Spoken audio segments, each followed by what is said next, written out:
So it's a beautiful Sunday, August the 18th, and Nina and Leo are going for a bit of a hike, whereas I'm going to go for a bit of a run.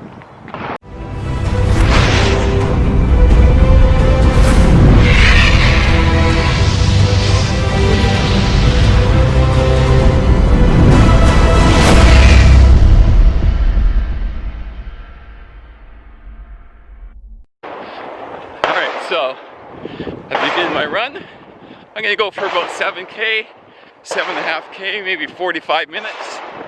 And I'm running by the Gun Club. You can hear the bang bang. And yeah, I'll give you some thoughts on my plans post triathlon comeback. And but right now I gotta stop and check my podcast because I think it's playing at 3/4 speed. Very irritating.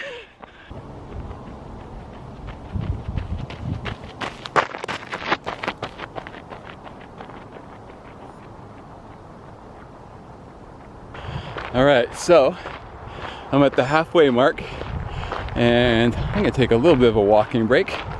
Talk to you guys for a bit about my rest of my year. So as you would have seen by now, I did it. I did my first Olympic triathlon since September of 2017. And not only did I manage to come back and do another Olympic triathlon, get back into the triathlon game, but I set a personal record. How in the world did I go from a brain injury and brain surgery and recovery to run my fastest triathlon? And I've been running triathlon since 2000, somewhere around the year 2000, maybe 2002. So incredible comeback story, if I do say so myself. And yeah, I got some thoughts to share on that. The reason why I paused the video is there was a whole campground of people that was watching me talk to this camera, and I'm still a little bit self-conscious of holding a camera up to myself and talking. So anyway, what I was saying was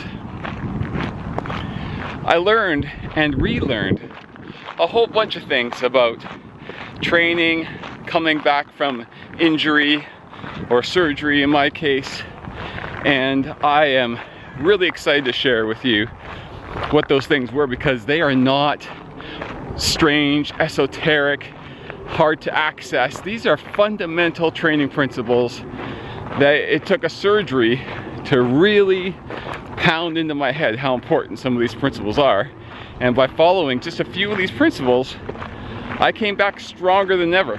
And I'm looking forward to taking that fitness that I gained and putting it into 2020 and seeing what I can do in 2020.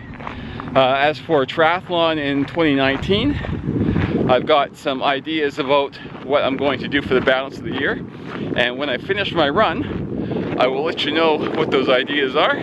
But for now, taking in this gorgeous scenery on this dike road. Boy, the river looks awfully brown and yucky, but that's the better river for you. Yeah, I gotta get the rest of my run on, and I'll talk to you back at the mountain parking lot.